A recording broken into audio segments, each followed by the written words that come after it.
Hello అందరికీ. Tea కప్స్‌తో ఏదైనా చేయవా కానీ మన సబ్స్క్రైబర్ ఒకరు అడిగారు. సో, ఇలా అయితే ట్రై చేశాను. మీరు ఒకసారి ట్రై చేయండి. నచ్చితే మాత్రం లైక్ చేసి సబ్స్క్రైబ్ చేసుకోండి. ఇలా ఒక 4 టీ కప్స్ ఇలాంటివైతే తీసుకొని 4 కానీ 6 కానీ మీకు నచ్చినట్టు తీసుకోవచ్చు. నెక్స్ట్ ఇలా కప్‌కి బ్యాక్ సైడ్ అయితే ఇలా హోల్ చేసి మొత్తం అది తీసేయాలి. వీడియోలో చూపిస్తున్నట్టుగా మొత్తం 4కి అలా తీసేసి ఒకదానిపైన ఒకటి ఇలా స్టిక్ చేసుకోవాలి గమ్ తోటి. సో, నెక్స్ట్ ఇలా బేస్‌కి కింద మంచిగా ఉండడానికి ఇలా ఒక కార్డ్‌బోర్డ్‌ని అయితే తీసుకొని ఇలా స్టిక్ చేసేసాను ఫెవికాల్‌తో.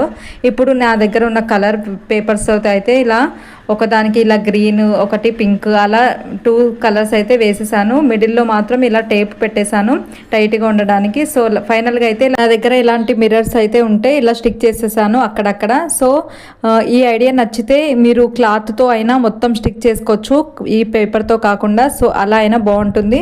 సో, ఇలా ఫ్లవర్ వాజ్ లాగా ఇంట్లో పెట్టుకోవడానికి చాలా బాగుంటుంది. ట్రై చేయండి.